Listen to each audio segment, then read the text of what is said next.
말씀 보겠습니다. 말씀은 누가복음 22장 31절 32절입니다.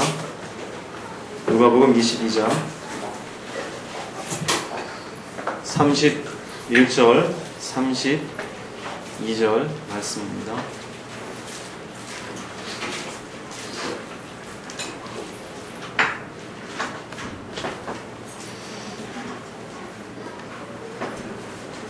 말씀 앞에 있습니다. 한 목소리로 합독하겠습니다.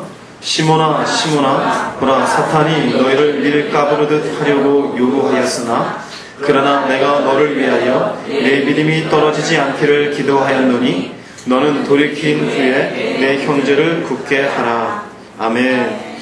옆에 분하고 인사하겠습니다. 주님의 이름으로 환영합니다. 잘 오셨습니다. 잘 오셨습니다.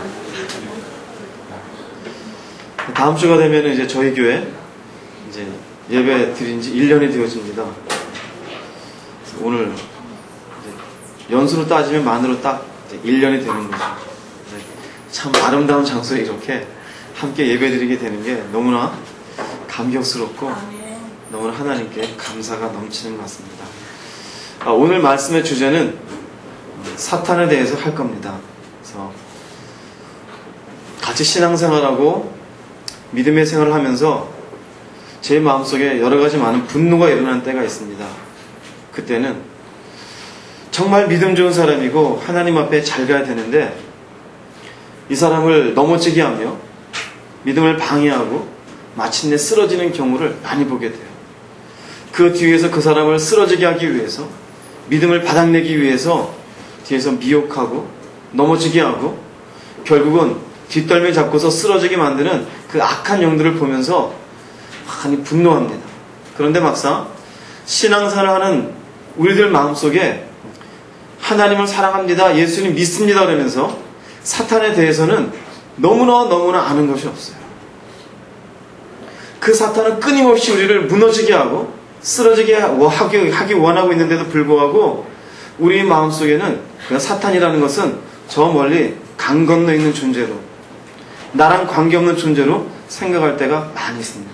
오늘 말씀이 여러분이 우리가 늘상 두려움을 가지는 사탄이 아닌 내가 능히 싸워서 이길 수 있는 존재구나, 이런 통로를 통해서 내게 다가오는구나, 이런 개념을 가지시고 무너지지 않고 승리하는 여러분 모두가 될 수 있기를 주님의 이름으로 축원합니다. 오늘 말씀은요 어떤 내용이냐면요, 예수님이 십자가 지시기 전에 제자들과 함께 마지막 만찬을 합니다. 만찬을 하시고 이제는 곧 십자가 지러 가셔야 돼요.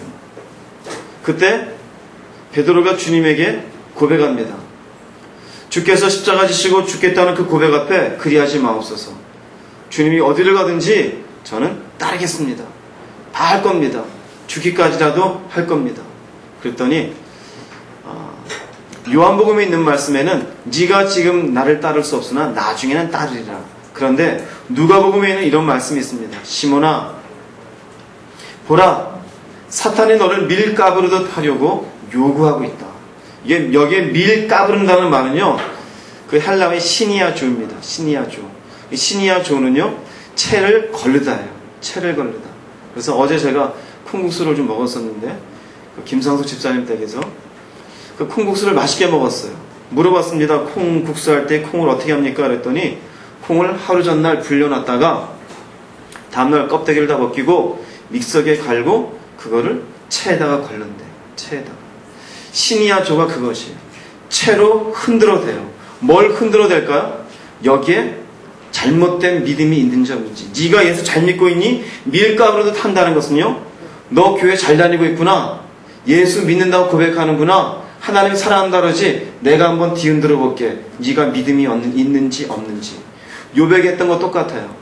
하나님이 요백에 말합니다. 이처럼 의로운 자를 내가 보지 못하였느니라. 내가 한번 뒤흔들어 볼게요. 욥이 진짜 믿음의 사람인지. 마치 우리가 먼지 털어서 주머니 털어서 먼지 안 나는 사람 없죠? 사단은 우리들에게 밀가부르듯이 네가 열심히 교회 다니고 예수 믿는다고 내가 한번 너 채로 쳐봐가지고 걸러봐가지고 한번 먼지 나오나 안 나오나 보자. 그러고 있어요. 누구에게요? 주님이 지금 십자가 지시기 전에 예수님의 가장 사랑하는 제자 중에 한 명인 베드로에게 지금 밀가부로 타고 있어요. 그 주님이 말합니다. 그러나 내가 너를 위하여 내 믿음이 떨어지지 않기를 기도하였노니 너는 돌이킨 후에 내 형제를 굳게 하라 그랬어요. 내 믿음이 떨어지지 않기를 주님이 기도했어요. 그리고는 너는 돌이킨 후에 내 형제를 굳게 하라. 나중에 네가 나를 부인할 때가 올 것이다. 그런데 회개한 후에 나머지 다른 형제들을 네가 굳게 하라입니다. 저에게 중요한 포인트가 있습니다. 내 믿음이 떨어지지 않기를 기도했다는 것은요, 사단은 내 믿음이 떨어지기를 원할까요? 원하지 않을까요? 원하고 있어요. 여기에서 영적 전쟁이 나옵니다. 여러분 중요합니다. 사단은요, 틀림없이요, 내 믿음이 떨어지기를 바라요. 교회에 나오는 발걸음을 멈추기를 원해요. 기도하는 자리를 떠나기를 원해요. 하나님을 찬양하는 입술이 부인하는 입술이 되기를 원해요. 하나님을 기뻐하던 그 목소리가 원망과 불평과 저주의 인생이 되기를 원해요. 세상이 즐겁습니다. 하나님 함께 하시기 때문에 내가 저 천국을 소망합니다. 그 소망이 없는 것처럼 만들기를 원해요. 누가요? 사단이 밀 까불듯이 합니다. 밀 까불듯이. 자, 그러면은 또 다른 면이 있습니다. 다른 면은요, 내 믿음이 굳건히 서 있으면 아무리 밀 까불더라도 내 믿음이 그 사단의 밀 까불듯이 나를 체에 올려놓고 뒤 흔드는 그 순간에도 내가 버티고 있으면 질까요? 이길까요? 이길 수 있습니다.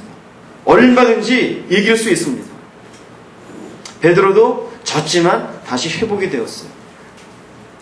우리도 언제든지 질 수 있어요. 그런데 다시 회복될 수 있어요. 우리가 사단에게 졌다는 게 끝장났다는 게 아니에요. 졌으나 회복이 될 수 있어요. 그런데요, 끝장날 수 있어요.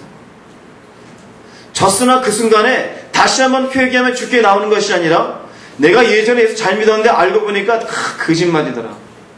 나도 예전에 방언도 받고 교회도 열심히 다니고 우리 어머니가 나를 위해서 열심히 교회 데리고 다녀서 나 새벽 예배도 다녀봤었는데 내 인생 봐라.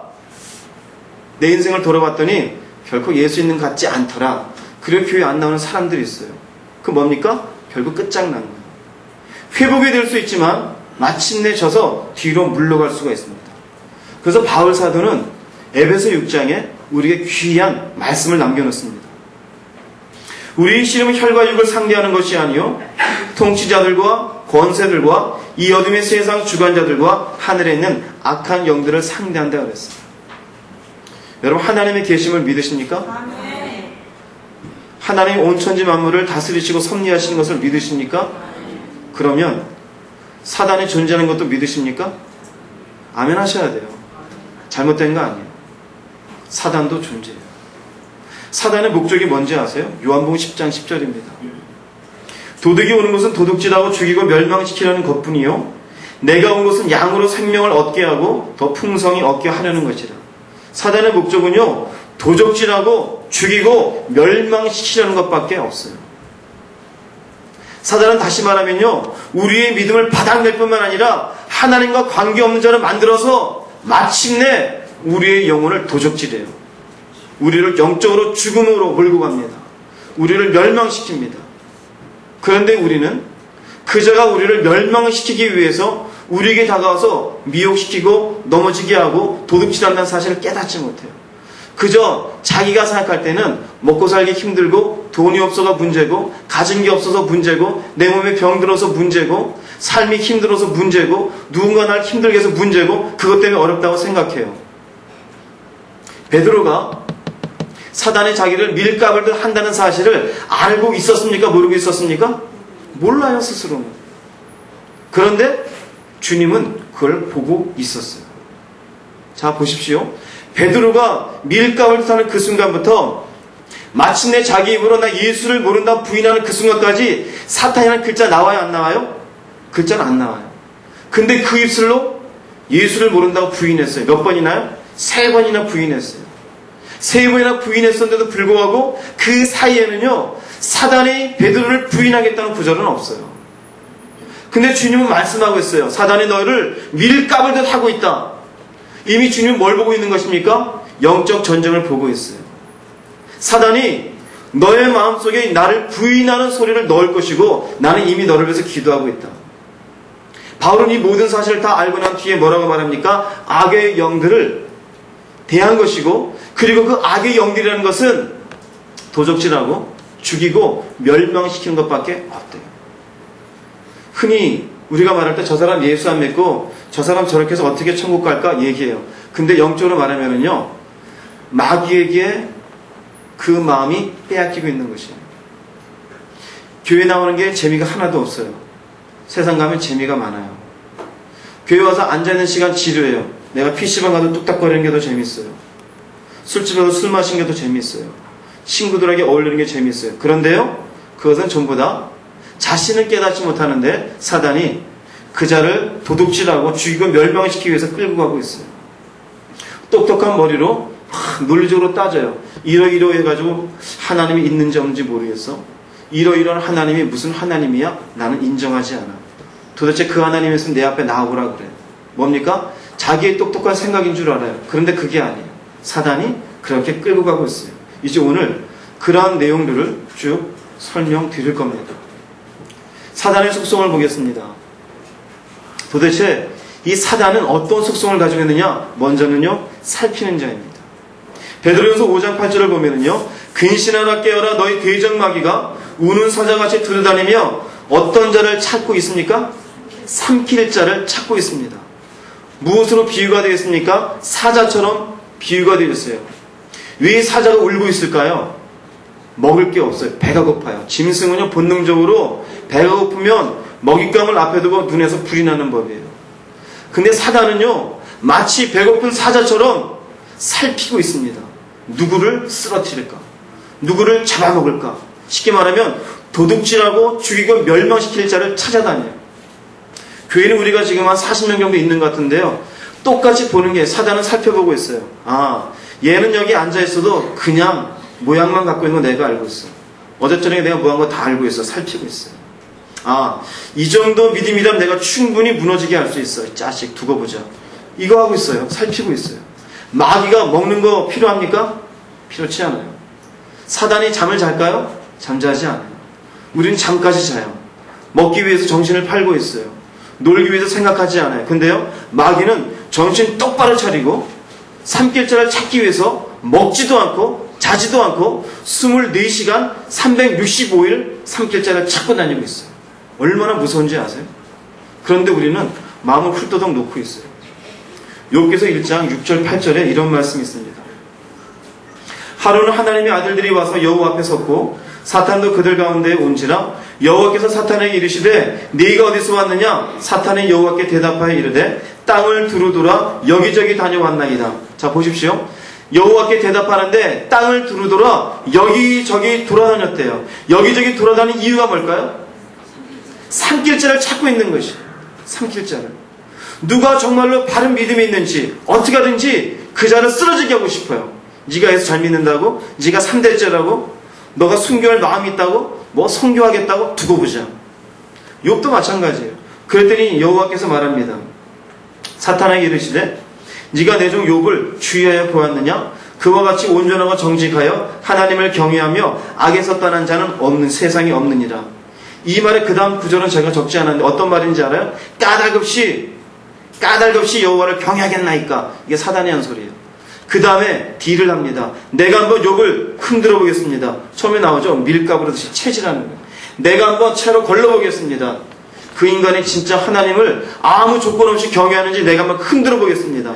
하나님은 허락해요. 그래서 어떡합니까? 자식이 한꺼번에 죽어버려요. 재산이 한꺼번에 싹 날아가 버려요. 근데 성경은 뭐라고 기록합니까? 어리석게 원망하지 아니하였더라. 성경 기록도 있어요. 사단이 그걸 보고 열받습니까? 안 받습니까? 열받아요. 이 자식이 이렇게 해도 안 넘어져? 마침내 욥의 몸에 병들게 해요. 이 정도 되면 원망하겠지? 근데 성경에는요, 또 어리석게 원망하지 아니하니라. 채로 걸러가지고 뭔가 불평이 나오고 불신앙이 나오고 하나님 없다 이 소리가 나오면 정상이에요. 여러분 가정에 자식이 오늘 예배드리러 갔는데 집에 가서 봤더니 죽었다 생각해보세요. 이게 얼마나 끔찍한 소리예요. 오늘 예배드리러 집에 갔는데 불타서 내가 살던 집이 없어졌어요. 아파트가 통째로 무너졌어요. 온 나라가 난리 났대요. 그 자리가 우리 집이었어요. 그럼 어떻게 되겠어요? 예배드리고 왔는데 그 자리에서 주신 자도 여호와시오 취하신 자도 여호와시오니 마음대로 하시옵소서 이렇게 말할 수 있을까요? 그런 말이 안 나오기 쉽지 않죠. 사단은 거기까지 우리를 흔들어 댈 수 있습니다. 뭐하고 있습니까? 살피고 있어요. 다리를 절고 있는지, 잘못된 곳에 있는지, 죄를 좋아하는지 살피고 있어요. 그 다음은요, 그 살핀 뒤에, 이 사람이 이런 것에 대한 약점이 있구나. 돈에 약하구나. 여자에 약하구나. 남자에 약하구나. 야, 자식이라면 사죽을 못 쓰는구나. 보자. 그리고는 미혹합니다. 그래서 미혹하는 자입니다. 계시록 12장 9절입니다. 큰 용이 내어 쫓기니 예 뺨고 마귀라고도 하고 사단이라고도 하는 온 천하를 꿰는 자라. 꼬십니다. 이거는 속임수예요. 살살살살 사람을 꼬시는 것이에요. 봐라. 그게 아니야. 이거야. 아니야. 그쪽 가지 마. 이쪽이 맞아. 땅으로 내어 쫓기니 그의 사자들과 저와 함께 내어 쫓기니라. 계시록 20장 10절은요. 저희를 미혹하는 마귀가 불과 유황 것을 던지우니 마귀의 이름 앞에 수식하는 영혼은 미혹이에요. 온 천하를 꿰고 있어요. 뭐하고 있는 것입니까? 우는 사자처럼 두루 찾아다니다가 마침내 먹잇감을 발견하면은 슬쩍 다가가요. 너 왜 다리 절고 있니? 너 보니까 요게 부족하지? 내가 줄게. 요거예요. 너 지금 뒤에 보니까 되게 목마르지? 한번 마셔봐. 술 줘요. 너 지금 인생이 굉장히 지금 요것 때문에 지금 안타깝지? 한번 가져봐. 너 돈만 있으면 너 세상 좋을 것 같잖아. 가져봐. 돈에 눈멀게 만들어요. 그리고 뭘 못 보게 만듭니까? 하나님 못 보게 만들어요. 미혹하는 자입니다. 미혹하는 자예요. 여러분 귀가 열리시고 눈이 열리시기를 주의 이름으로 축원합니다. 오늘은 제발 여러분 졸지 마시기를 주의 이름으로 부탁합니다. 예, 졸지 마십시오. 옆에 분 조시면은요 슬그머니 허벅지를 좀 꼬집지 마시고 쳐주세요. 오늘 정말 귀합니다. 고린도후서 11장 3절에 보면요 하와가 선악과를 따먹은 구절을 이렇게 표현합니다. 뱀이 그 관계로 하와를 미혹한 것 같이 너희 마음이 그리스도를 향하는 진실함을 깨끗하면서 떠나 부패할까 두려워하노라. 뱀이 하와를 선악과 따먹게 만든 것은 미혹했어요. 그런데 보십시오. 뱀은 그저 유혹만 했을 뿐이에요. 너가 정말 그 선악과를 먹으면 죽을 것 같으냐? 아니야. 죽지 않아. 이 선악과 먹으면 하나님처럼 눈이 밝아져. 선악을 분간하게 될 거야. 마침내 따먹는 건 누가 따먹어요? 하와가 따먹었어요. 뱀이 따가지고 입에 넣어준 게 아닙니다. 무슨 의미인지 아세요? 우리 마음속에 미혹이 들어오면은요 사단이 나를 그곳으로 가서 너 이곳에 해 이게 아니에요. 내 마음속에 내가 결정을 해요. 에이 술 확 마셔버리자. 좋아 오늘 즐기자. 돈 까짓것 세상 돈으로 돌아가는데 나도 한 방에 한번 인생 바꿔보자. 사기치는 장소에 가요. 도둑질하는 장소에 나도 끼어요. 남들 아프게 하는 이제 거짓말을 만들어내어서 분명히 친구인데도 불구하고 돈 때문에 친구를 모른 척해요. 등에 칼을 꽂아요. 그런 일이 있습니까? 없습니까? 있어요. 있어요. 무엇 때문에 그래요? 이것 때문에 그래요. 미혹이 되는 것이에요. 미혹이 되는 것. 예수 따분하고 교회 다니는 거 따분하고 하나님 따분하고 그 따분의 마음을 누가 준지 아세요? 미혹하는 자가 준 것이에요. 너 가만 보니까 교회 와서 맨날 졸더라? 너 가만히 보니까 교회 말씀 들을 때 시계 쳐다보고 때로는 목사님께 욕도 하고 너 교회 다니는 것 너한테 맞지 않아. 그 속에다가 따분한 마음을 넣어줘요. 교회 다니는 것이 귀찮은 것 같고 그럼 스스로가 결정해. 에이 교회 안 가. 에이 예배 안 드려. 그리고는 예배 안 드려. 결정은 누가 한 거예요? 사람이 한 겁니다. 디모데전서 4장 1절입니다. 성령이 밝히 말씀하시기를 후일에 우리의 성경에는 후일이라고 되어 있는데요. 원어적으로는요 마지막 날에 마지막 때의 의미입니다. 어떤 사람들이 믿음에서 떠나 미혹하는 영과 귀신의 가르침을 따르리라 하셨으니 그랬어요.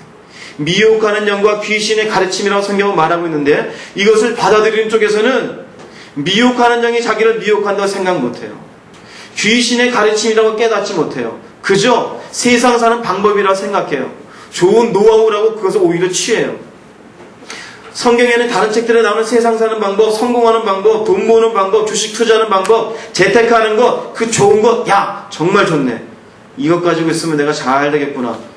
깨닫지 못해요. 그것으로 인해서 미혹된다는 사실을 알지 못합니다. 마귀는요 미혹하는 자입니다. 우리에게 좋은 것 주기 위해서 하는 자가 절대로 아닙니다. 마침내 우리를 미혹합니다. 그리고 세 번째로는요 그는 참수하는 자입니다. 참수하는 자. 계시록 12장 10절입니다. 내가 또 들으니 하늘에 큰 음성이 있어 이르되 이제 우리 하나님의 구원과 능력과 나라와 또 그의 그리스도의 권세가 나타났으니 우리 형제들을 참소하던 자 곧 우리 하나님 앞에서 밤낮 참소하던 자가 쫓겨났고 그럽니다. 자지도 않고 하나님 앞에서 참소해요. 여기 참소의 의미는 하나님을 비난한다, 하나님께 고소한다의 의미가 있어요. 어떤 말이냐면요, 마치 욥처럼 하나님이 사랑스럽게 보는 자가 있어요. 그런데 이 자가 죄의 자리가 있어요. 하나님의 사랑으로 이렇게 품어주시고 용서를 해주었는데 또 그 자가 용서해준 그 자리에 가서 또 헤매고 있어요. 그때 참소하는 자가 되어서 사단은 그래요. 보십시오. 이 암흑의 집사가 하는 꼴을 보십시오. 당신이 용서해 주었음을 불러 또 저기에서 헤매고 있습니다. 하나님 할 말이 없어요. 그게 참소예요. 언제 참소해요? 밤낮 참소해요. 자지도 않고 졸지도 않고 밥도 안 먹고 놀러도 안 가고 계속 지켜보고 있다가 넘어지는 자를 참소해요. 그러니까 사단이 하는 거는요, 결국 우리를 보면서 넘어지게 할 자를 보고 있다가 그 약점을 찾아서 미혹을 하든지 아니면 지켜보다가 쓰러진 자를 하나님께 고소해요. 보십시오. 저딴 자가 무슨 장로입니까? 저 자가 목사라고요? 하나님 사랑한다 그랬죠? 보십시오. 돈에 눈이 멀어 있잖아요. 당신이 사랑한다, 마음이 깨끗하다 그랬죠? 보십시오. 여자 앞에 지금 쌓여 있습니다. 그 마음이 헤매고 있어요. 저 자가 정말 당신을 사랑하는 자입니까? 사단이 그거예요. 참소하는 자입니다. 그리고 마침내 넘어지는 자를 기뻐하면서 하나님에게 보라고 하나님을 비방해요. 하나님의 자존심을 꺾어놔요. 하나님의 마음을 아프게 하는 자입니다. 사무엘하 12장 14절을 보면요, 이 일로 말미암아 여호와의 원수가 크게 비방할 거리를 얻게 하였으니 당신이 낳은 아이가 반드시 죽으리이다. 다윗의 이야기입니다. 다윗이 우리아의 아내 바세바를 취했고 그 바세바를 통해서 아이를 낳게 됩니다. 그런데 나단 선지자가 말합니다. 당신의 부하의 아내를 취한 것도 죄인데 그 부하를 전쟁터에 보내서 일부러 죽게 만든 그 죄, 그것은 여호와의 원수가 크게 비방거리를 얻게 된 일이다 이것이에요. 왜요? 하나님이 다윗을 얼마나 사랑했습니까? 내 마음에 합한 자라고 말씀했던 다윗이었어요. 사무엘을 통해 기름 부을 때 정말로 아름다운 자라고 말해 주었었습니다. 그럴 다윗이 죄를 짓고 있어요. 사단은 기뻐하고 박수치고 좀 잔치 벌이고 있어요. 보십시오. 여호와여, 당신의 아들 다윗이 하는 짓을 보십시오. 저자가 당신을 경외하던 자라고요? 골리앗을 넘어지게 했던 그 자라고요? 보십시오. 웃기지 않습니까? 저도 한 인간에 지나지 않습니다. 몰래 목욕하던 여자를 보고서 자기의 아내를 취하고는 그리고 그 남자를 죽이지 않았습니까? 저자가 하나님의 사랑입니까? 비방하고 있어요. 비방하고 있어요. 나단 선지자 그 마음에 분함을 가지고 와서 얘기하는 겁니다. 여호와의 원수가 크게 비방할 거리를 얻게 하였습니다. 당신의 아이는 죽을 것입니다. 그 대가로 마침내 솔로몬이 원래 바세바의 자식이지만 그 위에 원 아들이 있었어요. 그 아이가 죽게 되어집니다. 계시록 13장 6절입니다. 짐승이 입을 벌려 하나님을 비방하되 그의 이름과 그의 장막 곧 하늘에 사는 자들을 비방하더라. 계시록 13장에는요, 적그리스도의 모습이 두 가지로 나옵니다. 하나는 땅에서 올라온 짐승의 모습으로, 하나는 바다에서 올라온 짐승의 모습으로 나와요. 땅에서 올라온 짐승이 하나님께 하는 첫 번째 일은 비방하는 것이에요. 여호와의 이름을 함부로 내뱉습니다. 당신이 어디에 있느냐? 있으면 나와라. 하나님은 존재하지 않는다. 이런 식으로 비방해요. 사단은요, 참소하는 자예요. 비방하는 자입니다. 그리고 우리가 잘못된 믿음의 삶을 살게 되어지면은 그는 어쩔 줄 몰라서 좋아서 기뻐해요. 예수 믿는다고 하면 교회 다닌다는 사람이 죄의 자리에서 죄를 즐기고 있으면 기뻐합니다. 더 해라, 더 해라. 그럼 마침내 하나님이 참사합니다. 보십시오. 저자가 또 저 짓을 하고 있습니다. 보십시오. 또 하나님 마음 아파하시오. 마음 아파하시오. 하나님은 여러분으로 인하여서 마음 아파하지 않으시기를 바랍니다. 오히려 우리로 인하여서 기뻐할 수 있기를 주님의 이름으로 축원합니다. 그리고 네 번째로는요, 사단은 거짓말하는 자입니다. 요한복음 8장 44절입니다. 너희는 너희 아비 마귀에게서 났으니 너희 아비의 욕심대로 너희도 행하고자 하느니라. 그는 처음부터 살인한 자요, 진리가 그 속에 없으므로 진리에 서지 못하고 거짓을 말할 때마다 제 것으로 말하나니 이는 그가 거짓말쟁이요 거짓의 아비가 되었습니다. 우리를 미혹하는데 그 미혹이 거짓말이에요. 즐겨봐, 인생 이렇게 즐기는 거야. 거짓말이에요. 이 땅은 돈으로 사는 거잖아. 돈만 가지고 있으면 행복해. 거짓말이에요. 돈만 있으면 행복합니까? 아니에요.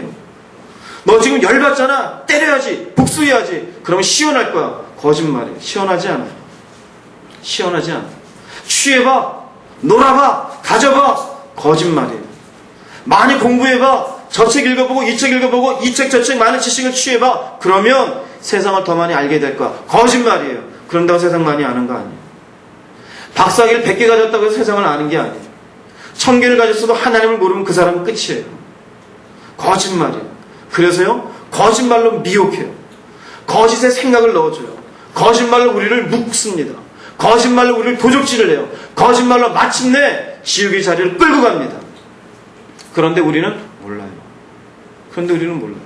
너 지금 이거 하면 하나님 하라 그러지? 하면 안 돼. 그럼 죽어. 네 인생 끝장나. 어떻게 말씀대로 사니? 안 돼. 그럼 너 그지가 될 거야.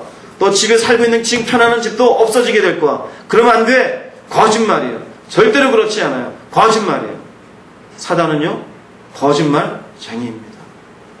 이게 사단의 속성이에요. 사단의 좋은 모습이 뭐가 있습니까? 아무것도 없어요. 미혹하는 자예요. 참소하는 자예요. 거짓말하는 자예요. 우리를 집어삼키게 살피고 있어요. 24시간 내내, 365일 내내. 더 길게 보자면요, 여러분이 어머니 뱃속부터 지금까지 살펴봤어요. 나보다 나를 사실은 더 잘할 수 있어요. 사탄이. 내 약점이 뭔지를 알아요. 여러분의 약점이 뭔지를 잘 알고 있어요. 이 사람은 여기에 약하고 이 사람은 여기에 약하고, 아, 가난하게 살았지 얜 돈이라면 사중 못 쓸 거야. 늘상 구박받고 살았지 인정받기 위해서 이 사람은 명예라 그러면 팍 판장할 거야.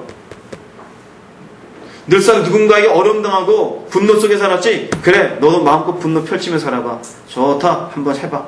뭡니까? 사단이 미혹하고 쓰러지게 하는 겁니다. 그래서 세 번째로 사단의 통로에 대해서 말씀을 나누겠습니다. 누구를 집어삼킬지를 보는가? 어디를 통해서 우리 속에 들어와서 무너지게 하는가? 마침내 우리를 미혹하는가? 그 여러 가지가 있는데, 자, 기지개 좀 펴겠습니다. 제가 보니까 두 분이 지금 꿈속에서 주님을 만나 계시네요. 이따 집에 가셔서 꿈속에서 주님 만나시고, 지금은 좀 앞을 보시기 바랍니다. 제가 이 설교하고 나면은 언제 다시 할지 모릅니다. 3년 뒤에 할지 5년 뒤에 할지 모릅니다. 또 교회라는 것이 그렇죠. 하고 또 하면은 지난번 설교했잖아요. 예. 그럼 또 그게 또 걸림돌이 되어서 또 못합니다. 여러분은 이거 지금 듣고 듣는 것이 감사한 줄 아시기 바랍니다. 감사합니다. 사단의 통로입니다. 먼저는 생각의 통로입니다. 우리의 생각이요. 사단이 우리의 속은 보지 못해요. 그런데요, 우리의 생각 속에 미끼를 던져요. 낚시하시는 분은 알죠? 미끼를 던져요. 미끼는 진짜입니까? 가짜입니까? 물론 진짜일 수 있어요. 가짜일 수도 있고요. 우리에게 주는 생각도 진짜일 수도 있고 가짜일 수 있어요. 정말 그 생각대로 가면은 돈 벌 수 있어요. 정말 그 생각대로 가면은 그 사람을 설득할 수도 있어요. 정말 그 생각대로 가면은 내 인생이 열릴 것도 같아요. 생각이에요. 베드로가 대표적입니다. 예수께서 돌이키시며 베드로에게 이르시되, 사단아 내 뒤로 물러가라. 너는 나를 넘어지게 하는 자로다. 네가 무엇을 생각지 아니하고 하나님의 일을 생각지 아니하고 도리어 사람의 일을 생각하는도다 그랬어요. 하나님의 일을 생각지 아니하고 사람 편에서 생각했어요. 예수님께서 십자가 지시고 그 고난을 겪어야 될 것을 말씀했더니 그리하지 마옵소서 베드로가 말렸어요. 제자의 입장에서는 자기 스승이 죽음을 향해서 가신다는데 막는 게 도리적인 것 같죠. 그럼 그 생각은 누가 넣은 거예요? 베드로의 생각이 아니에요. 사단이 넣었어요.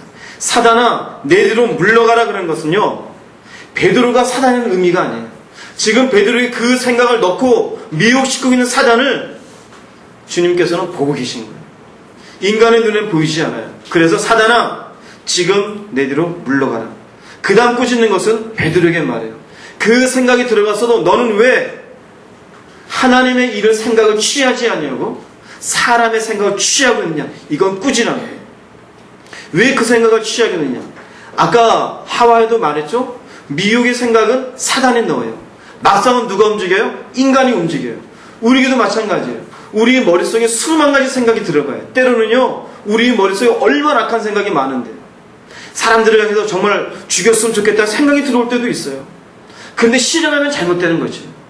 베드로의 머릿속에 지금 하나님이라 생각하면은 맞아, 주님은 이 땅에 오신 메시아이시기 때문에 십자가 지시고 죄를 사하여 온 인류의 구원의 길을 여시는 게 맞지.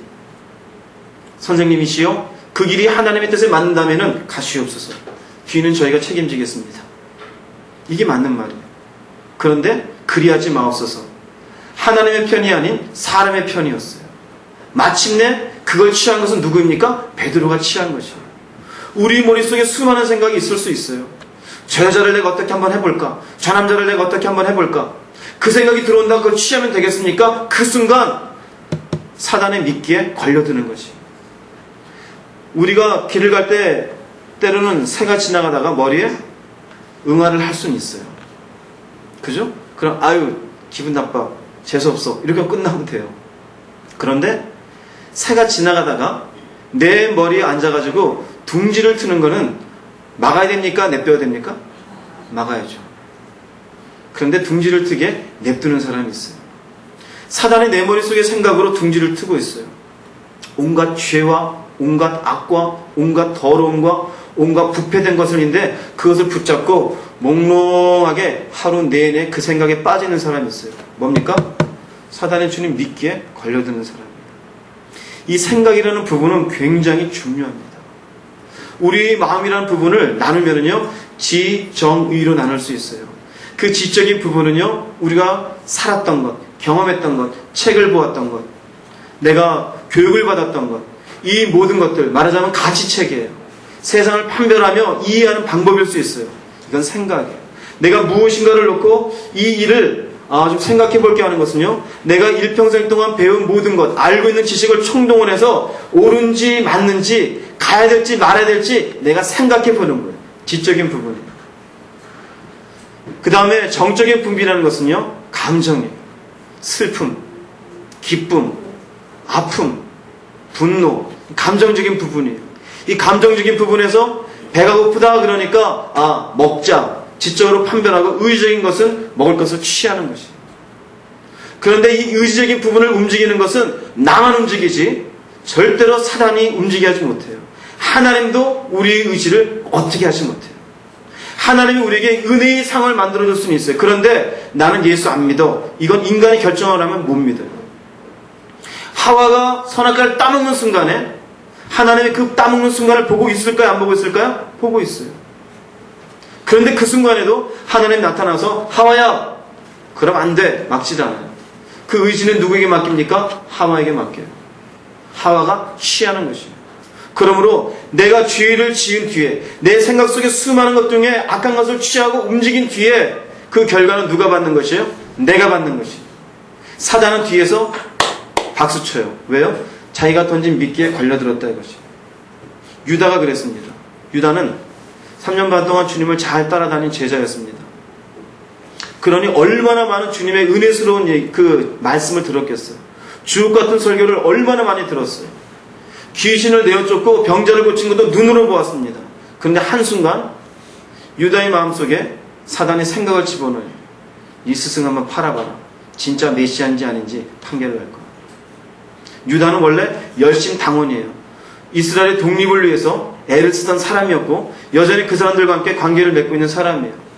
굉장히 현실적이고 계산적이고 그리고 빠른 사람입니다. 팔아봐라. 그러면 판별을 할까? 진짜 메시아면은 어떻게 묶여서 그냥 죽으러 가겠냐? 뭔가 일이 있을 것이다. 누구의 생각에?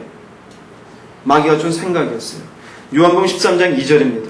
마귀가 시몬의 아들 가룟 유다의 마음에 예수를 팔려는 생각을 넣었더니입니다. 성경 그렇게 기록되어져요. 그 생각을 넣었어요. 이 생각을 넣었는데 이 생각을 취하고 마침내 예수를 팔겠다고 작정한 건 누구입니까? 유다입니다. 생각이 중요해요. 그래서요, 내가 지금 무슨 생각을 하고 있느냐, 이 생각 가운데 내가 무엇을 취하느냐, 여러분 내 생각이 옳다라고 여러분 착각하지 마세요. 나는 어떠한 책을 읽었는데 그 책에 맞더라 안 맞더라, 이게 중요한 게 아니에요. 우리가 봐야 되는 것은요, 하나님의 말씀 앞에 옳은지 그른지를 봐야 돼요. 하나님이 원하시는 것인지 원하지 않는 것인지, 하나님이 이것 속에서 우리가 가기를 원하는지 멈추기를 원하는지, 내 인생 가운데 이것 속에서 말씀하신 하나님의 의미가 무엇인지를 봐야지, 내 생각 속에 이건 재밌을 거야, 성공이 될 거야, 부자가 될 거야, 이것으로 옳은 것이 아니에요. 생각을 통해서 사단은 우리에게 수만 가지 미혹의 거리들을 집어넣습니다. 고린도후서 10장 5절을 보면요, 너희는 모든 생각을 사로잡아 그리스도에게 복종케 하라 그래요. 우리의 생각도 사로잡아서 그리스도에게 복종케 하래요. 그 말의 의미는요, 내가 어떤 생각이 나든지 그리스도라는 것이 필터가 되어서요, 이 속에 맞는지 안 맞는지, 말씀에 맞는지 안 맞는지, 내가 지금 내 가고자 하는 이 길이 맞는지 안 맞는지 그리스도에게 복종시키라는 것이에요. 그래야지만이 사단이 집어넣는 미혹의 생각 앞에 무너지지 않습니다. 고린도서 2장 8절은요, 누가 철학과 헛된 속임수로 너희를 노력할까 주의하라 그래요. 사단은 끊임없이 똑똑한 생각을 넣어줘요. 철학과 헛된 속임수로 너희를 노력할까 주의하라. 내가 살고 있는 이 삶의 방식이 맞다고 생각해요. 아니에요, 여러분. 그것이 말씀과 맞지 않으면 말씀을 취해야 되는 줄 믿습니다. 내가 알고 있는 이 돈 버는 방법이 맞다고 생각해요. 아닙니다, 여러분. 그것이 말씀과 맞지 않는 방법이라면 버려야 되는 줄 믿습니다. 우리의 생각으로 사는 순간 나는 한순간 넘어질 수가 있습니다. 생각이란 통로. 이 생각을 통해서 넣게 되어지는 사단이 넣는 우리에게 굉장히 나쁜 게 있습니다. 그게 뭐냐면 바로 교만입니다. 교만. 내 생각을 통해서 결국은 교만하게 만들어요. 교만은요, 자기가 하나님의 위치에 있는 것이에요. 내가 하나님이에요. 그 의미는요, 세상은 나로 중심으로 돌아가요. 내 생각이 맞고 내가 보는 게 맞아요. 내가 보니까 쟤는 저래. 물론 그 판단이 맞을 수도 있어요. 그런데 모든 것에서 중심이 나예요. 야, 이렇게 저렇게 저렇게. 근데 그 사람도 할 말이 있어요. 아니, 왜 그렇게 말해서 나도 이렇게 할 수 있는데? 아니, 내 말이 맞아. 살아봐라 한번. 내 말이 맞아. 맞을 수도 있겠죠. 근데 그건 교만이에요. 내 중심적인 거예요. 하나님의 위치에 자기가 있어요. 또 내가 살고 있는 지금 모든 것도 하나님이 주신 것이라는 것에 대한 의식이 없어요. 금도 내 것이요 은도 내 것이라는 하나님 앞에 말은 예 맞습니다 그렇지만 막상은 내가 취해야지. 내 능력으로 얻는 거고, 내가 노력했으니까 이만큼 밥 먹는 거고, 내가 애쓴 거지. 내가 애쓴 건 맞죠. 그런데 거기에 하나님을 인정하는 것이 없어요. 하나님의 섭리를 인정하지 않아요. 내가 인간관계를 맺고 내가 머리를 썼고 내가 학력을 통해서 알게 된 인맥을 통해서 이렇게 해서 일이 된 거지. 물론 그것 통해서 일이 되었어요. 그러나 그 일이 진행되어진 과정 속에 하나님이 함께 하신 것은 인정하지 않아요. 교만입니다. 원래 사단이 되어진 것은 교만 때문에 그래요. 원래 사단은 천사입니다. 하나님을 찬양하기 위해서 만들어진 아름다운 천사였습니다. 자신이 너무나 아름다운 자로 만들어지다 보니까 하나님보다 높은 자리에 앉으려고 하는 교만함이 싹텄어요. 그 교만이 사단의 속성이에요. 마침내 하와에게도 주었던 것이 무엇입니까? 교만을 주었어요. 네가 하나님만큼 눈이 밝아지리라. 하나님과 같이 선악을 분간하게 될 거야. 교만이에요. 사단이 우리를 보면서요, 생각 속에 뭘 집어넣는지 아세요? 교만이에요. 네 생각이 맞아. 네 이론이 맞아. 그렇게 가봐. 교만이에요. 그래서 교만은요, 정말로 하나님을 대적하는 거죠. 성경 그 어디에도 교만을 좋게 얘기하는 구절은 한 구절도 없습니다. 교만한 자는 하나님이 대적한다 그랬어요.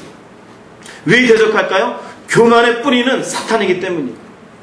우리 생각 속에 들어오면서 교만해져요. 그래도 내가 이만큼 배웠는데, 그래도 내가 남들보다는 잘 사는데, 그래도 내가 이쁜데, 그래도 내가 잘생겼는데, 그래도 내가 똑똑한데, 내가 내 중심, 교만입니다. 그 교만을 통해서 사단은 미혹시켜요. 교만한 인생을 보면은요, 하나님은 가슴 치시고요, 사단은 박수를 쳐요. 너는 어쩜 그렇게 날 똑 닮았니? 박수를 쳐요. 잘 간다. 계속 그렇게 가. 목사님이 이 말하고 저 말을 주어도 자기 스스로 다시 해석해요. 아닙니다. 내 생각에는 이렇게 되어져요. 성경 말씀 이렇게 되어졌어요. 이렇게 사십시오. 내 생각에는 다시 바뀌어요. 뭡니까? 교만이에요. 그럼 박수초의 사단이 옆에서 잘한다. 너는 지금 바른 인생을 사는 거. 말씀대로 어떻게 사니? 교만하게 살아. 가르쳐줘요. 다윗의 이야기를 또 하겠습니다. 다윗이 바세바를 취했을 때도 실수했지만 또 한 번에 실수한 것은 인구 조사를 한 때가 있었습니다. 그런데 역대상 21장을 보면은요, 사탄이 일어나 이스라엘을 대적하고 다윗을 충동하여 이스라엘을 계수하게 하니라 그럽니다. 그런데 사무엘하 24장에 가면 동일한 구절인데 하나님이 계수하도록 허락하시는 게 나와요. 사무엘이 아니라 다윗이 이스라엘을 계수하도록 하나님이 시키시는 모습이 나와요. 이 두 구절과 연관시키면요, 하나님이 사단이 다윗을 충동하도록 허락하시는 거예요. 그 이유가 뭔지 아세요? 다윗의 교만에 있습니다. 다윗은요, 싸워서 져본 적이 없는 사람이에요. 다윗의 시대는 계속해서 융성했고 번성했어요. 다윗의 마음속에 내가 가지고 있는 것이 얼마나 많고 얼마나 든든하고 좋은 것인지 살펴보자라는 교만이 있었어요. 하나님이 이만큼 하셨고 하나님이 자신과 함께 이 나라를 세웠고 하나님이 지금 이 나라 속에 함께 하신다는 사실에 대해서는 지금 잊어버렸어요. 하나님이 다윗의 교만을 보았습니다. 그랬을 때 이 다윗의 교만을 꺾어내기 위해서 이스라엘 백성들이 얼마나 되는지, 군인이 얼마나 되는지 계수하는 것을 허락합니다. 그랬더니 실제로 뭐라고 됩니까? 하나님이 이 일을 악하게 여기서 마침내 이스라엘을 치게 됩니다. 자신의 세력을 과시하고 싶었던 다윗의 교만 하나 때문에 결국 이 치는 이 일로 인해서 몇 명이 죽는지 아세요? 7만 명이 죽어나가요. 이스라엘 백성이 7만 명이. 무엇 때문에요? 교만 때문에. 이 속에는 누가 역사하고 있습니까? 사단이 역사하고 있었어요. 교만한 자는 보자마자 사단의 밥입니다. 여러분 겸손하시기 바랍니다. 우리가 겨울에 감기 걸리지 말라고 접종 받잖아요. 독감. 제가 여러분에게 날마다 드리고 싶은 접종은요, 교만의 접종이에요. 제발 교만하지 마세요. 하나님 앞에 교만하지 마시고요, 사람 앞에 교만하지 마시고요, 겸손하시기 바랍니다. 다른 이유가 아니에요. 사단이 틈을 탑니다. 사단의 밥이 되어집니다. 다윗과 같은 사람도 한순간 교만했다가 그 교만을 통해서 다윗을 무너지게 해요. 7만의 사람이 다윗 때문에 죽어나갔어요. 그러나 그것도 은혜입니다. 이로 인해서 다윗이 회개를 하게 되어지고 다시 한번 서는 계기가 되어져요. 그러나 죽은 7만은 어떻게 되는 겁니까? 얼마나 억울하겠어요. 내가 한순간 교만한 것은 끝나는 게 아닙니다. 내 옆에 사람도, 내 주변 사람도 잘못될 수도 있고 어려워질 수도 있습니다. 내 중심으로 생각하지 마십시오. 교만은 사단이 틈타는 통로입니다. 그리고요, 교만하게 되어지면 나타나는 모습이 뭔지 아세요? 불순종입니다. 불순종이에요. 안 지키게 되어져요. 자기의 생각이 맞다라는 것이죠. 말씀이 분명히 있는데도 불구하고 자기 나름대로 살아요. 자기 나름대로. 불순종이에요. 교만이 나타나는 행위는요, 불순종입니다. 하나님의 말씀에 대한 불순종, 내게 주시는 말씀에 대한 불순종, 예배드리고 선포되는 말씀 앞에 아멘하고도 아니다라고 다시 바꾸는 불순종. 교만해서 그래요. 다른 게 아닙니다. 사무엘상 16장 14절에 보면은요, 여호와의 영이 사울에게서 떠나고 여호와께서 부리시는 악령이 그를 범죄하게 한지라는 말씀이 있어요. 사무엘상 16장 14절 이전에는요, 사울에게 악령이 임한 구절이 한 구절도 없어요. 그런데 15장에 어떤 일이 있는지 아세요? 아말렉과의 전투에서 하나님이 하나로 남기지 말고 다 죽여라 그랬어요. 어떤 물건도 취하지 말아라. 근데 아가방을 남겨놓습니다. 살진 소를 남겨놓습니다. 사무엘 선지자 가서 이거 왜 남겨놓았습니까? 왜 짐승의 울음소리가 들리는 것입니까? 하는 말이요, 당신의 여호와께 제사 드리려고 남겨놓았나이다. 뭡니까? 불순종이에요. 하나님 분명히 다 죽이고 남기지 말라 그랬어요. 근데 어떻게 한 겁니까? 자기 멋대로 해석한 거예요. 그 해석이 끝나고 난 뒤에 사실 15장 마지막 절에요, 어떤 말씀이 있냐면요, 여호와께서 사울을 왕 삼으신 것을 후회하셨더라고. 후회하신 뒤에 16장에 어떤 모습이 있어요? 드디어 여호와의 영은 떠나고 악령이 임하기 시작합니다. 무섭습니다. 하나님 말씀은 지금은 괜찮겠지? 아니겠지? 아니요, 그렇지 않아요. 내 속에 성령께서 계속해서 말씀하시는 말씀이 있을 것이에요. 그 일을 하면서도 하나님이 계속해서 그러지 말아라 그러지 마라 하는 말씀이 있을 것이에요. 그럼에도 불구하고 오늘 여러분 하고 있으면 조심하십시오. 통로가 될 수 있어요. 누가 알고 있습니까? 사단이 알고 있어요. 너 그렇게 교회에서 아멘 아멘 했는데, 성령이 그렇게 너에게도 감동 주고 그런데도 너 그 말 안 지키고 있네? 악령이 역사해요. 이 뒤에도요, 계속해서 악령이 역사하면서 사울에게 임하는 모습을 여러 군데 볼 수가 있어요. 16장 14절 이후부터입니다. 그리고 이 16장 지나고 난 다음에 우리가 알고 있는 골리앗 전투가 있어요. 골리앗의 전투. 그 17장입니다. 생각해 보세요. 만약에 15장에서 아말렉과의 전투에서 잘 이겼었더라면, 말씀대로 순종했더라면 골리앗과의 전쟁, 이스라엘 백성들이 손 놓고 구경만 했을까요? 절대로 그럴 리가 없어요. 하나님 말씀 앞에 불순종했을 때 그 다음에는요, 하나님이 도와주지 않아요. 하나님의 역사가 없어요. 마침내 하나님의 기름 부으신 종 다윗이 와서 해결하지 않는 이상 이 일이 바뀌어지지 않습니다. 지금 당장은 내가 재해석해서 내 마음대로 가는 게 맞는 것 같아요. 지금 당장은 열매가 있는 것 같아요. 아니요, 그 다음은 없어요. 틀림없이 없어요. 사실은 지금 열매 맺히는 것이 그 다음에 악한 길로 가는 지름길입니다. 요나가 그랬어요. 요나가 하나님 말씀을 받았습니다. 너는 니느웨 성에 가서 내 말을 전해라. 아니요, 가지 않겠나이다. 도망갑니다. 요바로 갔더니 다시스 가는 그 배가 있어요. 그 배를 타요. 처음에는 그 배를 탈 때 좋았죠. 아, 길이 열리나 보다.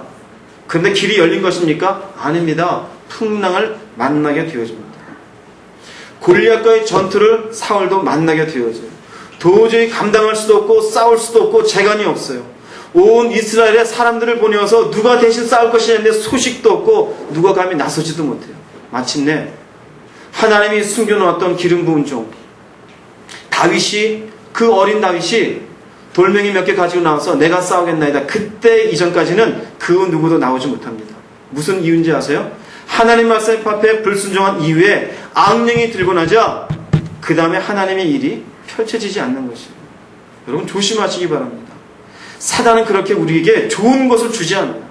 우리를 도적질하고 우리를 망하게 하고 멸망시키고 노략질하는 게 그게 목적이에요. 결국 사울에게 이렇게 어려움을 주게 했던 것은 불순종의 생각을 넣어줬고 그리고 교만하게 만들었고 마침내 무너지게 하는 것이 사단의 목적이었습니다. 깨닫는 귀가 있기를 바랍니다.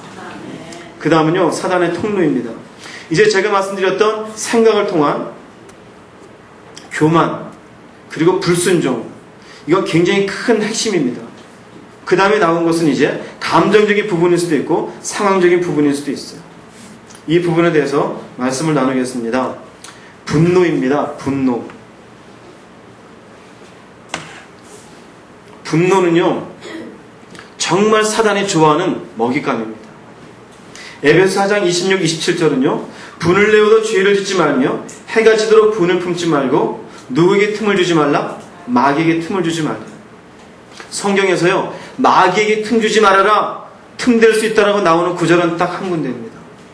그리고 또 한 군데가 있습니다. 사실은 분방하지 말아라. 부부가 분방하게 되어지면은 사단에게 틈을 내줄 감이니라. 그건 또 다른 얘기합니다. 어쨌든 여기에 분이라고 하는 것, 내가 분을 낼 수 있어요. 인간으로서 때로는 상황적으로 이런저런 어려움 때문에 화가 나요. 이해 안 되는 사람이 있어요. 아무리 좋게 대해줘도 악으로 갚는 사람들이 있어요. 그런데 그럴지라도 그 순간 그것이 죄로 드러나게 되어질 경우, 분노가 터지게 되어지는 경우 하나님 싫어하십니다. 왠지 아세요? 그 분노가 터지는 순간 사단이 와서 제어하기 때문에. 여러분, 분노하는 순간을 한번 생각해 보세요. 때로는 이럴 때가 있을 거예요. 분노가 나서 화를 막 내고 있는데 스스로도 이제 좀 그만했으면 좋겠는데 내가 왜 이렇게 지나치게 화를 내나. 그런데 컨트롤 안 될 때가 있어요. 마귀가 틈타는 것이에요. 사람을 죽이게 되는 경우요, 사람 죽이고 싶어서 처음엔 시작했지만 사실은 멈추고 싶은데 사단이 억제하는 것이에요. 그리고는 마침내 사람 죽이게 만들어요. 폭력이라는 게 그래요. 그래서요, 분노가 많은 사람, 폭력이 많은 사람 굉장히 조심해야 돼요. 사단의 먹잇감입니다. 먹잇감. 하와가 죄를 지은 뒤에 그 자식에 나타난 처음 죄의 모습이 바로 분노였습니다. 가인이 그랬습니다. 창세기 4장 5절 7절입니다. 가인과 그의 재물은 받지 아니하신지라 가인이 몹시 분분하여 안색이 변하니 여호와께서 가인에게 이르시되 네가 분하여하면 어찌 됨이며 안색이 변하면 어찌 됨이냐. 내가 선을 행하면 어찌 낯을 들지 못하겠느냐. 선을 행하지 아니하면 죄가 문에 엎드려 있느니라. 죄가 너를 원하나 너는 죄를 다스릴지니라. 우리 속에 저 사람 잘못되었구나, 아니 인간이 왜 저래, 그럴 수는 있어요. 근데 그것이 터져나가지고 이 자식아, 이 새끼야, 멱살을 잡고 고소하고 화를 내고 칼을 빼들고 돌을 들고 소리 지르고 악을 쓰고 자기 스스로 나 미친놈 같아, 이런 느낌이 있어요.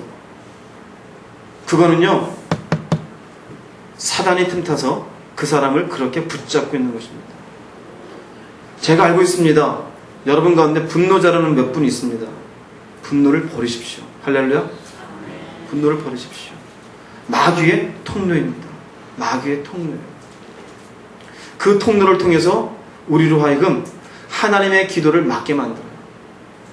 말씀을 보는데 말씀이 들어오지 않아요. 여러분, 분노를 확 내고 난 뒤에 기도 잘 되는 사람 있습니까? 이 새끼야 저 새끼 한번 해보자. 내가 보자 했더니 이 자식이 이러고 난 뒤에 주여 말씀이 이렇게 깨알같이 잘 들어오네. 말 됩니까? 말 돼요? 자식과 싸웠어요. 대판. 이 새끼야 너 죽고 나 죽자. 이 짓 때문에 내가 못 살겠어. 엉엉 울었어요. 그 다음에 주여 하나님 이렇게 임재 가운데 기도를 들어주시고 너무나 감사합니다. 옆방에서 아이는 여전히 울고 있어요. 주여 감사하나이다. 말 됩니까? 말 되지 않아요. 말 되지 않아요. 분노의 순간 참으십시오. 그리고 그 순간을 주님의 은혜로 넘기십시오. 무엇 때문에 참아요? 마귀에게 틈주지 않기 위해서요. 우리는 언제든지 하나님 편에서 생각해야 되잖아요. 화날 수 있죠. 그런데 틈주지 않기 위해서 그 순간 넘기십시오. 넘기고 난 뒤에 가라앉히고 나서 그 다음 차분차분 이야기해요. 그래도 그 사람이 못 알아들으면요, 내버려 두세요. 하나님이 알아서 하실 것이에요. 가인은 그것을 못했어요. 너는 죄를 다스려라 그랬어요. 죄를 다스려라 그랬어요. 분노나는 것에 대해서 뭐라고 하지 않아요. 내 속엔 분노나요. 그런데 죄 짓는 자리까지 가서는 안 되는 거예요. 다스려라. 가인 속에 아벨을 향한 막 화가 나는 것을 주님 보았어요. 그런데 너는 그것 때문에 혹시 죽일 수도 있으니 다스려라. 죄를 다스리는 것은 뭡니까? 사단이 지금 그 마음속에 살인의 마음을 넣고 있어요. 죄의 씨는 어디서부터 온 겁니까? 사단에부터 온 거예요. 그냥 하나님 보고 있어요. 너 지금 동생 죽이고 싶지? 네 마음이 아니야. 사단에 넣고 있어. 죽이면 안 돼. 나쁜 말 하면 안 돼. 욕하면 안 돼. 소리 지르면 안 돼. 악쓰면 안 돼. 그렇게 멱살 잡으면 안 돼. 참아라. 그건 마귀가 주는 거다. 근데 뭐예요? 아까 조금 전에 말씀드렸죠? 생각으로. 내가 이 자식을 한번 내가 어떻게 해야지? 멱살을 잡아야 내가 속이 시원하지. 욕이라도 퍼부어야 내가 속이 시원하지. 그건 마귀가 주는 생각이에요. 할렐루야. 깨닫기 바랍니다. 마귀가 주는 생각이에요. 주님 보십시오. 주님이 십자가 지시기 전에 사람들이 얼마나 예수님 약 올립니까? 약 올리잖아요. 어떻게 주님의 뺨을 쳐요. 주님의 얼굴에 침도 뱉어요. 주먹으로 칩니다. 옷을 끌어내려가지고 찢어서 자기네들끼리 그것을 제비 나누었어요. 화나요. 그러면은 화나는 그 순간에 분노할 수 있잖아요. 이 자식이 내가 사실 내가 누군지 아니? 내가 하나님이야 임마. 네가 자식의 인간 주제에 내 얼굴을 쳐? 네가 그 더러운 침을 내한테 뱉어? 이 자식이 같이 할 수도 있잖아. 한 번 뱉은 사람 10번을 붙잡고 탁탁탁탁 할 수도 있잖아. 그럼 시원하죠. 우리는 10번 쫙 뱉고는 얼굴이 그냥 이렇게 되는데 이 자식이 가! 그러면 돌아서 시원하게 아싸 좋다. 인간은 그렇잖아요. 근데 주님이 그랬습니까? 주님은 그러지 않았어요. 저들이 뭐라 그래요? 알지 못하느니라. 알지 못합니다. 내버려 두어요. 주님이 옷을 찢어갖고 주먹 친 사람들, 침 뱉은 사람들 잘 살아요. 그래도. 그러나 나중에 하나님이 그것을 심판해 주십니다. 분노하지 마십시오. 다른 이유가 아니에요. 분노가 마귀가 틈타는 통로이기 때문입니다. 그 다음은 문화입니다. 문화. 문화에 대해서 할 말이 참 많은데요. 에베소 2장 2절입니다. 그때 너희가 그 가운데서 행하여 이 세상 풍속을 좇고 공중의 권세 잡은 자를 따랐으니 곧 지금 불순종의 아들들 가운데서 역사하는 영이라 그랬어요. 그때라는 것은 예수 믿기 전입니다. 그때 너희는 세상 풍속을 쫓았다는 것이에요. 풍속을 쫓았고 그 풍속 속에 살았는데 사실은 그 가운데서 누가 역사하고 있었어요? 불순종 아들들 가운데 역사하는 영이라 악한 영들이 역사하고 있었어요. 그 풍속이 재미있었어요. 그 풍속이 뭔가 삶에 재미를 주고 의미 있게 만드는 것 같았어요. 그런데 그때 그 속에는 역사하는 영이 있었다는 겁니다. 여기에 풍속이라는 것은 아이오나입니다.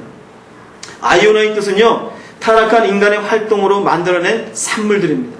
타락하는 제가 갖다 집어넣은 것이에요. 인간이 활동으로 만들어낸 산물이에요. 그런데 인간이 타락한 마음으로, 죄의 마음으로 만들어낸 산물들이 있어요. 그것이 풍속입니다. 컬처가 영어로 문화입니다. 문화라는 말은 라틴어에서 나왔습니다. 콜레라라는 말이 있는데요. 기르다, 경작하다라는 말이에요. 무슨 의미냐면요. 땅이 있습니다. 땅이 그대로 있을 때는 문화라고 말하지 않아요. 그런데 여기에 밭을 일구어서 무엇인가를 얻어내기 위해서 내가 거기 가서 이렇게 이랑을 만들고 고랑을 만들고 씨를 뿌려요. 그 순간 그게 문화가 돼요. 농경 문화. 그것을 좀 더 많게 되어지면은 이 고르는 것을 힘있게 하기 위해서 소를 씁니다. 그래서 소 쓰는 그 순간 문화가 되어져요. 어느 나라에서는 말을 쓰기도 해요. 페루라는 나라는 리마라고 하는 양도 아닌 낙타도 아닌 그 리마라는 짐승을 써요. 그 나라의 문화입니다. 문화는 어쨌든 간에 인간이 자기가 뭔가를 의도해서 만들어내고 있는 것이에요. 그래서 문화는요, 어떤 시대, 어떤 인간들이 행하는 모든 것입니다. 모든 것이. 어떻게 말하면 우리가 예배드리는 것도 문화입니다. 근데 그 문화 모든 게 나쁘다는 게 아니라 악한 문화가 있고 하나님 보시기에 내버려 두시는 문화도 있어요. 그런데 우리가 모든 문화라는 이름으로 이것도 문화잖아 라고 하면서 문화 속에 쓰러지는 일이 얼마나 많은지 모릅니다. 문화라는 이름으로 이것도 문화잖아, 마치 고급스러운 언어인 것 같죠. 그런데 그 속에서 통로가 되어서 우리의 영혼을 누락질하고 도적질하고 무너지게 하는 문화라는 사실을 알지 못해요. 예를 들어 볼게요. 술 문화 있어요. 주거니 받거니. 성경은 뭐라고 말합니까? 술 취하지 말라 그랬어요. 여러분에게 마음의 위로를 하나 드리자면은 친구와 함께 한 잔 정도 괜찮아요. 포도주 한두 잔 괜찮아요. 취하는 순간 갑니다. 그런데 그것이 문화라는 이름으로 포장이 되어서 취하고 2차, 3차, 4차 그리고 하나님의 원하시지 않는 악의 자리까지 가게 되어져요. 술 문화 시작은 괜찮은 것 같아요. 그러나 그 결말이 아름답지 못해요. 그걸로 무너지는 젊은이들이 얼마나 많습니까? 청년들이 있는데 클럽 문화라는 게 있어요. 어른들은 나이트클럽을 알고 있죠. 가서 뭐 음악 듣고 춤추는 거 괜찮은 것 같아요. 클럽 문화의 하이라이트는 뭡니까? 부킹이에요. 그곳에 가서 이성을 만나는 겁니다. 모르는 이성을 만나요. 모르는 이성과 만나서 그 다음으로 가는 것이 뭐겠어요? 그날 밤 하나님 앞에 죄 짓는 거예요. 클럽 문화의 핵심은 바로 거기에 있어요. 그냥 음악만 즐기는 것이 아니에요. 물론 그런 마음으로 갔을 수도 있죠. 그런데 그 문화라는 그 형식 속에 미혹이 되어져서 하나님이 싫어하는 죄의 자리까지 갈 수 있어요. 문화예요. 문화의 이름으로. 그러면서 이렇게 우리 속에 들어오는 잘못되고 하나님 원치 않는 악한 문화가 얼마나 많은지 모릅니다. 그런데 우리는 그냥 재미있다 그래요.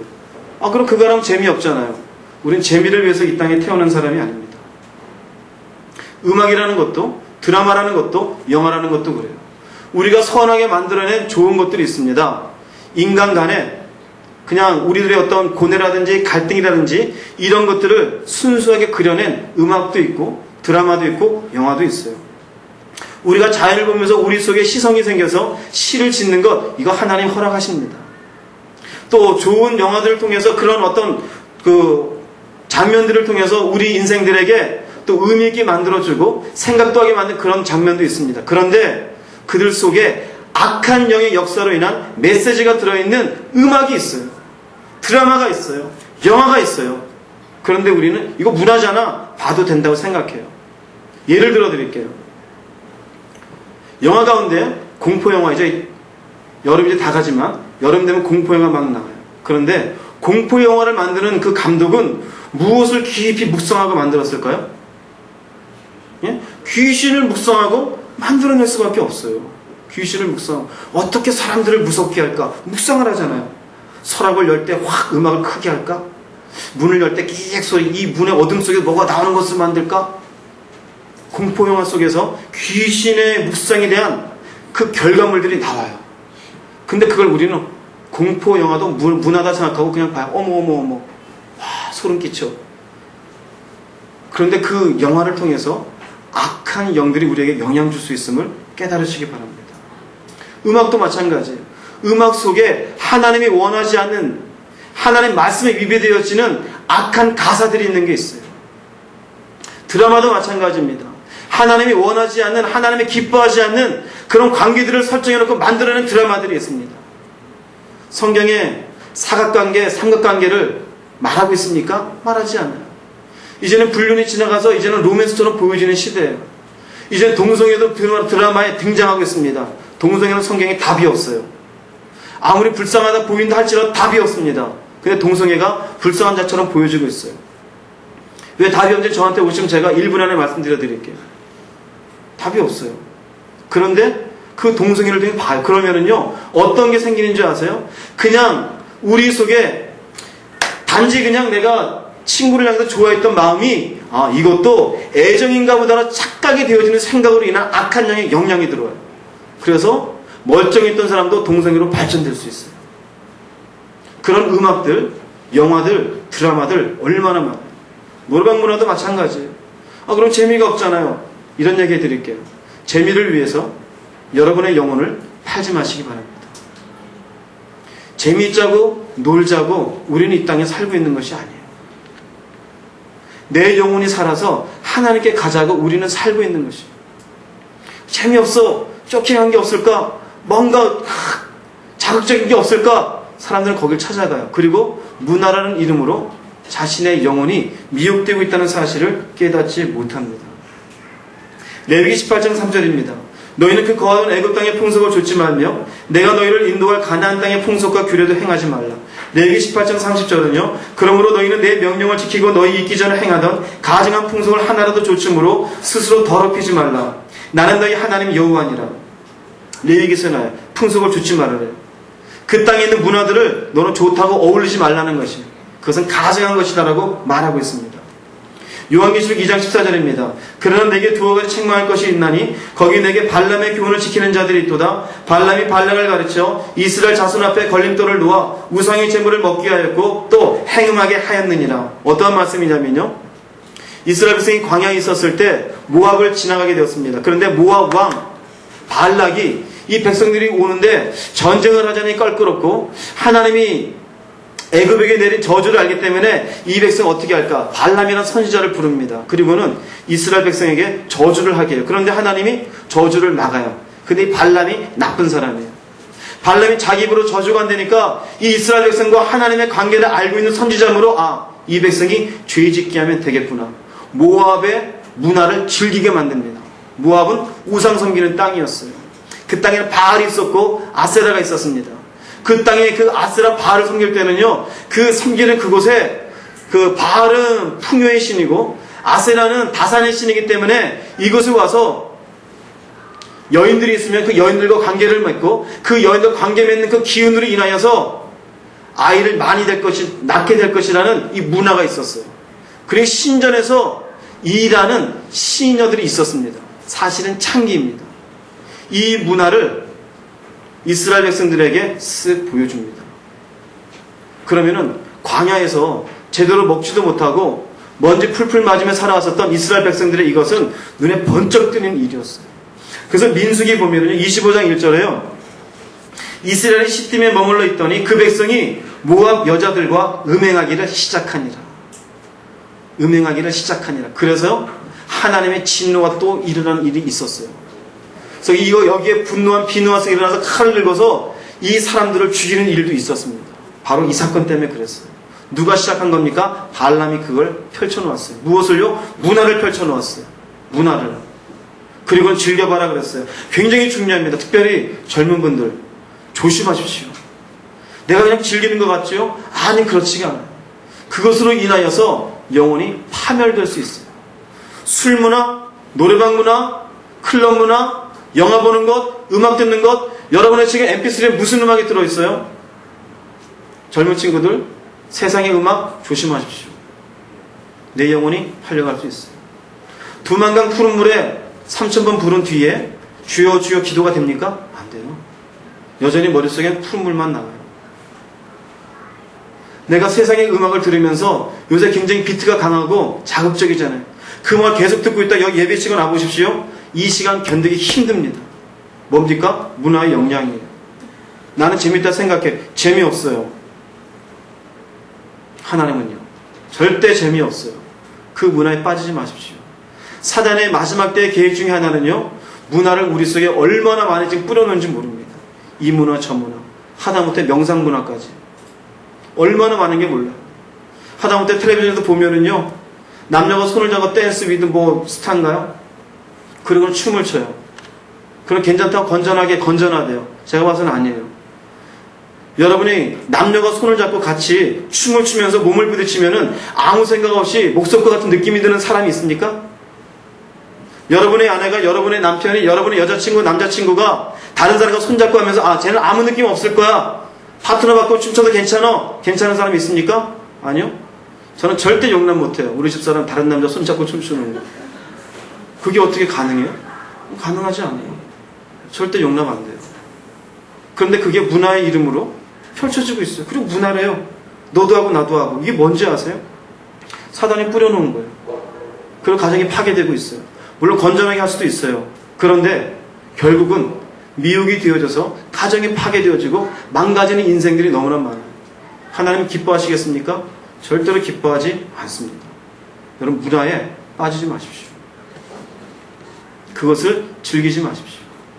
어느 선까지 해야 되느냐? 글쎄요, 스스로가 알 것 같아요. 스스로가. 왜냐하면 성경에는요, 너희가 진리를 알지니 진리가 너희를 자유케 하리라 그랬어요. 내가 정말 은혜 가운데서 하나님의 임재하심 속에 내가 살고 있다면은요, 그 자리에 있어도 사실은 관계없어요. 나이트클럽에 내가 앉아서 그것이 내게 영향 주지는 않아요. 그런데 내가 그런 걸로 인해서 기도의 자리가 영향이 되어지고 하나님의 관계가 영향이 되어지고 내 머릿속에 주님을 찬양하는 음악보다도 세상의 노래들이 내 머릿속에 더 많이 울리고 있다면 이건 문제가 있는 것이에요.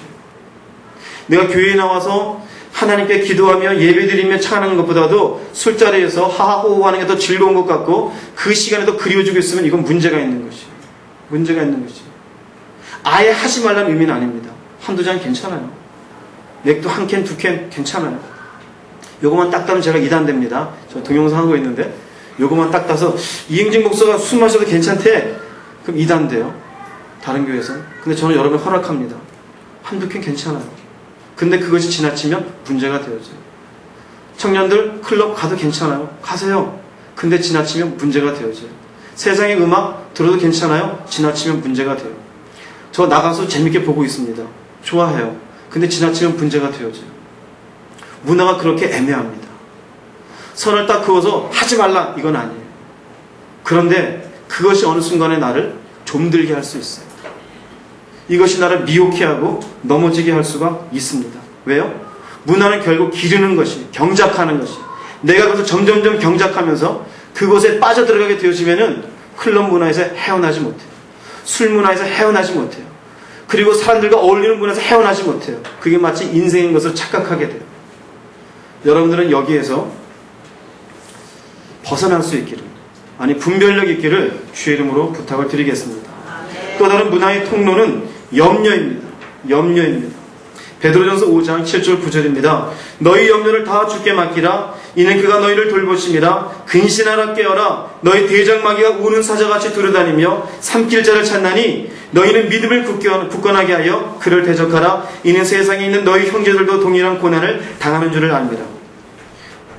8절 말씀에 보면은 대장마귀가 두루다니며 삼킬 자를 찾아요. 근데 이 말씀에 전후에 뭐가 있는지 아세요? 염려가 있어요. 너희 염려 있는 자를 찾고 있어요. 염려 가운데 깊이 막 수심에 찾는 사람을 염려하지 말아라. 그가 돌본다. 근데 사단은 지금 그런 자를 찾고 다닌다. 그리고는 9절 말씀은요, 너희 형제들도 동일한 고난을 당한다. 염려가 왜 생깁니까? 고난이 있으니까 염려가 생겨요. 어려운 문제가 있어요. 풀리지가 않아요. 그래서 염려해요. 그런데 그러지 말라는 것이, 그 염려가 사단이 틈타는 통로가 되어져요. 살다 보면 왜 고난이 없겠어요? 원치 않는 일이 생깁니다. 믿었던 사람이 배신하기도 합니다. 알았던 사람이 돈 빌려갔다가 모른 척하기도 합니다. 내 자녀에 갑자기 문제가 생기기도 합니다. 우리 집에 예상치 못한 갑자기 경제적인 어려움이 생기기도 합니다. 왜 염려가 안 됩니까? 그런데도 불구하고 염려를 주께 맡겨라. 이유는 한 가지입니다. 삼킬 자가 너를 지금 찾고 있다. 그 염려로 인하여서 넘어질까 조심하라는 것이에요. 할렐루야. 제가 이렇게 봤을 때 지금 앉아있는 분의 80%는 염려가 지금 있어요. 염려가 있어요. 집의 염려, 돈의 염려, 친구의 염려, 미래에 대한 염려, 내 자식에 대한 염려가 다 있어요. 제가 보면요, 이렇게 만화책에 나오는 물방울, 머리끈을, 말꼴들이 다 뽕뽕뽕 나와요. 내 자식의 염려, 돈 염려. 제가 보기 어느 분은요, 몸 때문에 염려해요. 살 빼야 되는데, 살 빼야 되는데, 살 빼야 되는데. 염려가요, 통로가 되어집니다. 근데 뭐라 그래요? 너희 형제들도 동일한 고난을 당하는 줄을 안다. 믿음을 굳건해야 돼요. 서두에 말씀드렸잖아요. 사단의 밀가루로 듯이 베드로를 지금 넘어지게 하려고 그래요. 그런데 주님은 뭐라 그래요? 믿음이 떨어지지 않게 기도했다. 사단은 뭐가 떨어지기 원해요? 믿음이 떨어지기 원해요. 여기도 그래요. 너희는 믿음을 굳건하게 하여 그를 대적하라요. 믿음이 떨어지게 하는 고난이 있어요. 믿음이 떨어지게 하는 사람이 있어요. 믿음이 떨어지게 하는 환경이 있어요. 믿음이 떨어지게 할 만큼 내가 삶이 어려워요. 힘이 들어요. 그런데 뭐라 그래요? 믿음을 굳건하게 하라 이것이에요. 굳건하게 하라. 왜? 그것 때문에 사단이 너를 지금 넘어지게 할 수 있다는 것입니다. 여러분 제발 여러분의 영혼을 소중하게 여기시기 바랍니다. 나 위에 십자가 지시고 피 흘리신 그분의 은혜를 정말 소중하게 여기십시오. 무엇 때문에 그러셨는데? 내 영혼 때문에 그랬는데 그 영혼을 박살내고 무너지게 하려고 사단이 다가오고 있는데 나는 염려하고 있어요. 나는 고민하고 있어요. 근데 성경은 뭐라 그래요? 굳건하게 해서 그를 대적해라 그래요. 내 영혼보다 소중한 것은 어디에도 없습니다. 어디에도 없어요. 세상을 통째로 내가 갖고 와도 내 영혼과 바꿀 수가 없어요. 그런데도 우리는 그 세상의 적은 일부, 지극히 일부의 문제 앞에 염려하고 있어요. 큰일 났다. 이런 고난이 나한테 왜 생겼을까? 이 사람이 왜 나를 이렇게 힘들게 할까? 사단의 그 한숨 쉬고 염려하는 모습을 알까요? 모를까요? 압니다. 믿음으로 대적하며 이기는 모습은 또한 알까요? 모를까요? 압니다. 알아요. 그래서 한숨 쉬고 염려하고 있을 때요, 기도 안 돼요. 이러면서 그 속에 주의 평화, 평화로다. 이게 됩니까? 안 돼요. 말도 안 돼요. 염려로 저 인간이 저럴 수가 있었는데 하나님의 은혜가 내 인생에 너무나 큽니다. 할렐루야. 주의 이름 막 높이리. 이게 됩니까? 안 돼요. 어디 주의 이름이 높여요. 지금 당장 막 그냥 머릿속에 한 대 때리고 싶은 사람이 왔다 갔다 하는데 안 돼요. 안 돼요. 인간은 다 똑같아요. 다 그 순간에 염려하고 싶어요. 그런데 믿음 있는 사람의 차이는요, 그 순간에 염려를 주께 맡기는 사람. 이게 믿음 있는 사람의 차이예요. 더 영적으로 말씀드리면은요, 믿음으로 그 순간을 이겨내지 못하면 우는 사자같이 삼키자를 찾는 사자에게, 사단에게 미혹당하고 넘어져요. 그 염려가 결국은 미끼가 되어져서 그 속에 미움이 들어오고 세상에 대한 악착 같은 마음이 들어오고 분노가 들어오고 그리고는 마침내 죄를 짓게 되어지고 하나님의 원치 않는 자리에 서게 되어집니다. 고난을 고난으로 보지 마십시오. 그냥 고난은 고난이다. 지나갑니다. 언젠가는 지나갑니다. 믿음으로 대적하십시오. 마침내 넘어지지 마시고 바로 서는 여러분 되시기를 주의 이름으로 축원합니다. 그리고 또 다른 통로는 욕심입니다. 욕심. 야고보서 1장 14절에서 16절입니다. 야고보서 1장 14절에서 16절. 오직 각 사람이 시험을 받는 것은 자기 욕심에 끌려 미혹됨이니 욕심이 잉태한 즉 죄를 낳고 죄가 장성한 즉 사망을 낳느니라. 내 사랑하는 형제들아 속지 말라 그랬습니다. 사람이 시험을 받았어요. 이 시험은요, tempted, 그러니까 유혹을 받았어요. 미혹을 받았어요. 미혹을 받은 이유는요, 욕심 때문에 미혹을 받은 거예요. 내 속에 하고 싶은 뭔가가 있었어요. 내 속에 갖고 싶은 뭔가가 있었어요. 내가 더 취하고 싶은 뭔가가 있었어요. 그랬을 때 그것이 미혹거리가 되어져서 마침내 죄의 자리에 가게 되어집니다. 여러분, 우리가 분간해야 되는 건요, 내가 살면서 사 입을 수 있어요. 먹는 것, 사는 것, 가질 수 있어요. 그것이 욕심이 아니에요. 욕심이 어디까지 갔을 때 문제인가? 죄의 자리에 갔을 때 문제입니다. 죄까지 가는 거예요. 내가 지나치게 되어지면은 문제가 되어져요. 내가 가지고 싶은 차가 있어요. 근데 그 차를 가지고 싶다고 해서 그 차의 문을, 유리문을 깨고서 들어가서 차를 훔쳐내는 건 죄가 되어져요. 내가 돈 때문에 문제가 있어요. 돈 좀 있었으면 좋겠다. 그런데 내가 돈 벌자고 해서 사기의 덫을 만들어 놓고 누군가를 걸고매는 건 그건 죄가 되어져요. 내가 뭔가를, 나를 사람들에게 잘 보이고 싶은 마음은 있을 수 있어요. 사람들이 나를 인정했으면 좋겠다. 그런데 나를 잘 보이게 하기 위해서 거짓말로 나를 포장하게 되는 그 죄를 짓는 것, 그것은 잘못되는 거지. 내가 뭔가를 일을 하는데 그 일을 추진하고 싶어요. 그런데 이것이 지나쳐서 아무도 다른 사람들의 말은 귀 기울여 듣지 않고 불순종과 고집으로 행하게 되어지면 그건 죄가 되어져요. 이해됩니까? 욕심 자체가 악하다는 게, 욕심 자체가 악하다는 게, 욕심이 결국은 죄의 자리를 끌고 갑니다. 성경은요, 오유지족이에요. 내가 가진 바를 족한 줄로 알아. 내가 오늘 먹을 게 있으면 감사한 것이에요. 먹는데 먹는 양은 일정하잖아요. 라면을 먹나, 김치를 먹나, 밥을 먹나 일정해요. 저 사람 맨날 고기를 먹는다는데 부러워하지 마십시오. 병 일찍 걸립니다. 좋아하지 마십시오.